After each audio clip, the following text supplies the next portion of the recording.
সম্মানিত ভিউয়ার্স, আপনি যদি আপনার সন্তানকে একটি নেককার সন্তান, আদর্শবান সন্তান হিসেবে গড়ে তুলতে চান, তাহলে অবশ্যই এই উপদেশগুলো আপনার সন্তানকে দিতে হবে। আজকে দেখুন, সারা বিশ্বের মধ্যে অসংখ্য মাতাপিতা আছেন যাদেরকে সন্তানরা ঘর থেকে বের করে দিয়েছে অথবা বৃদ্ধাশ্রমে রেখে দিয়ে এসছে। এই সমস্ত পিছনের কারণ কি? কারণ হলো কোরআনের কোনো উপদেশ সন্তানকে তারা দেয় না। অবশ্যই আপনাকে 7টি উপদেশ আপনার সন্তানকে দিতে হবে, তাহলেই আপনার সন্তান হবে একটি নেককার সন্তান, একটি আদর্শবান সন্তান।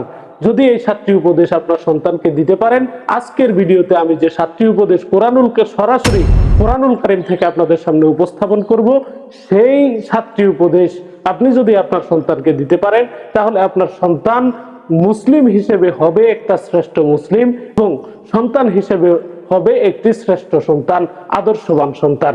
চলুন, একজন পিতা হিসেবে আপনি আপনার দায়িত্ব বুঝে নিন, আপনার সন্তানকে এই 7টি উপদেশ দিন। দেখুন, উপদেশ নাম্বার 1, হে বৎস, আল্লাহর সাথে কাউকে শরীক করবে না। আল্লাহ তাআলা বলেন, হযরত লুকমান আলাইহিস সালাম উপদেশ দিতে গিয়ে তার ছেলেকে এই উপদেশগুলো দিয়েছিলেন, ইয়া বুনাইয়া লা তুশরিক বিল্লাহ ইন্নাশ শিরকা লা যুলমুন আযীম। হে বৎস, আল্লাহর সাথে কাউকে শরীক করবে না, নিশ্চয় শিরক সবচাইতে বড় জুলুম। উপদেশ নাম্বার 2, তোমার পিতামাতার খেদমত করবে। সম্মানিত ভিউয়ার্স, এই যে দ্বিতীয় উপদেশ, আল্লাহ তাআলা কোরআনুল এই উপদেশের কথা আপনার সন্তানকে অবশ্যই দিতে হবে, কেননা পিতামাতার খেদমত না করলে কোনোভাবেই কোনো সন্তান আল্লাহর সন্তুষ্টি লাভ করতে পারে না। আল্লাহ রাসূল সাল্লাল্লাহু আলাইহি সাল্লাম বলছেন, পিতামাতার সন্তুষ্টির মধ্য দিয়েই আল্লাহর সন্তুষ্টি অর্জন করতে হয়।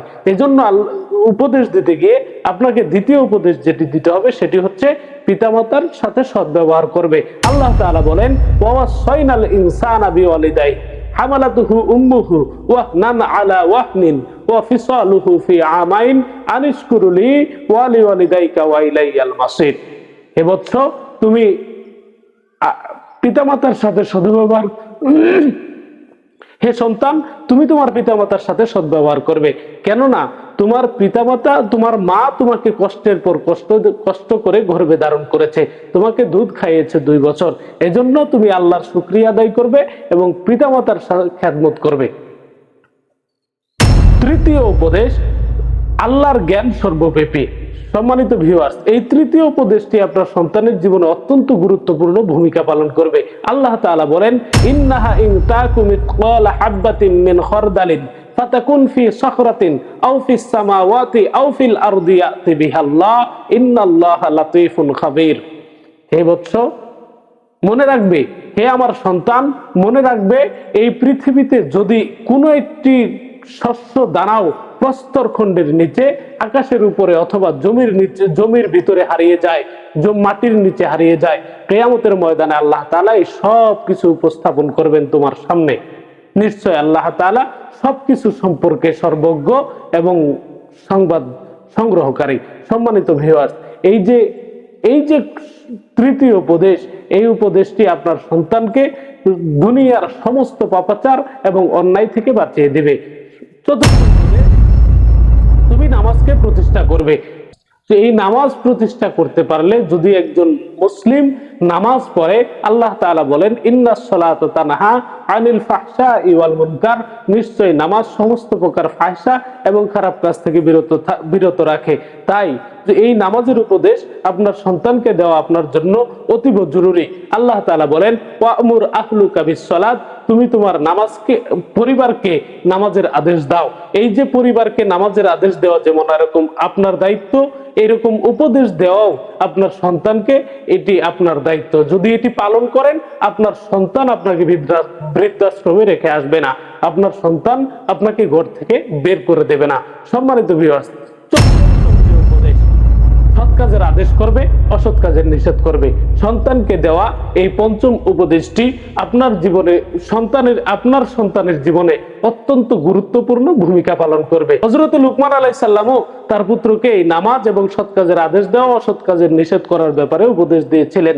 আল্লাহ তাআলা বলেন, হযরত লুকমান তার পুত্রকে বলেছিলেন, ইয়া বুনাইয়া আকিমিস সালাতা ওয়া'মুর বিল মা'রুফ ওয়া নাহাউ আনিল মুনকার ওয়াসবির আলা মা আসাবাকা ইন্না যালিকা মিন আযমিল উমুর। হে বৎস, তুমি নামাজ প্রতিষ্ঠা করবে, সৎ কাজের আদেশ করবে, অসৎ কাজের নিষেধ করবে।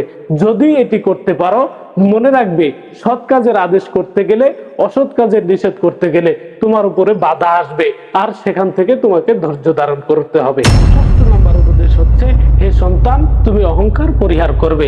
কারণ এই পৃথিবীতে যত মানুষ এসছে, সমস্ত মানুষ কিন্তু এই অহংকারের কারণেই পতিত হয়েছে, ভূপাতিত হয়েছে।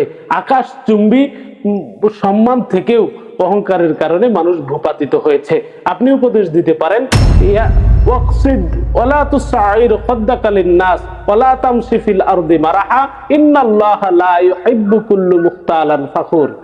সম্মানিত ভিউয়ার্স, এই উপদেশটি আপনার সন্তানকে অবশ্যই দিতে হবে। হে সন্তান, তুমি মানুষের কাছ থেকে নিজের মুখকে ফিরিয়ে নিবে না, আর কখনোই অহংকার করবে না। পৃথিবীতে দম্ভ ভরে পদচারণা করবে না, কারণ পৃথিবীতে দম্ভ ভরে যারা পদচারণা করে, যারা অহংকার করে, আল্লাহ রাব্বুল আলামিন তাদেরকে ভালোবাসেন না।